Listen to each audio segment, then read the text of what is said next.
পিছনে এভাবে ছুটতাম না মালিক, দুনিয়ার পিছনে এভাবে দৌড়াইতাম না মালিক।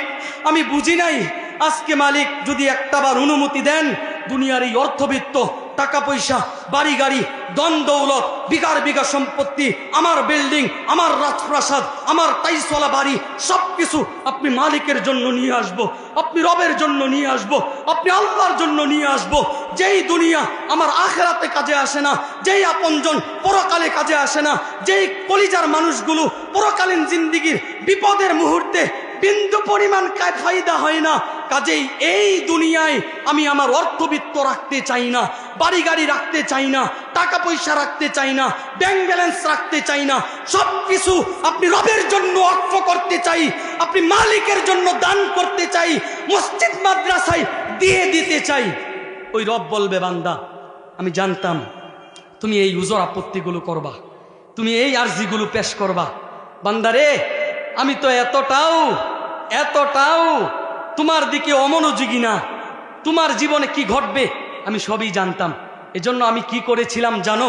কোরআনের অংশ বানাইয়া দুনিয়ার জীবনে তোমাকে সতর্ক বার্তা পৌঁছে দিয়েছিলাম। ইন্নামা ইউআখিরুহুম লিয়াউমিন তাশখাসু ফীহিল আবসার। বান্দা তোমাকে সুযোগ দিয়ে রেখেছি নির্দিষ্ট একটা সময় পর্যন্ত, নির্দিষ্ট একটা মুহূর্ত পর্যন্ত।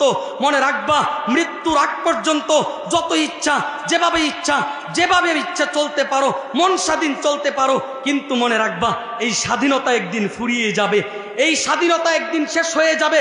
আমি রবের কাছে আসবা বান্দা, আমি মালিকের সামনে দাঁড়াবা বান্দা, আমি রবের কাছে হিসাব দিতে হবে বান্দা। আমি রব তো সারাটা জিন্দিগি তোমার নাফরমানি সহ্য করেছি, তোমার অবাধ্যতা সহ্য করেছি, তোমার জুলুম শুধু দেখেছি, তোমার এই গরিবের প্রতি জুলুম আমি দেখেছি। আর রব শুধু বলেছি একদিন আসবি বান্দা, আমার সামনে দাঁড় হবি বান্দা। গরিবের মাল আত্মসাৎ, গরিবের প্রতি জুলুম, অন্যের জমি দখল করা, এটার স্বাদ আমি রব করে বুঝামু বেটা। আমি রবের কাছে যখন আসবা সমস্ত সুযোগ ফুরিয়ে যাবে।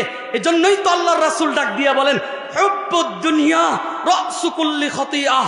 দুনিয়ার মহব্বত হলো সমস্ত গুনাহের মূল, সমস্ত পাপের মূল, সমস্ত অন্যায়ের মূল, সমস্ত গুনাহের মূল। যখন কোনো মানুষ দুনিয়ার নেশায় পাগল পারা হয়ে যায়,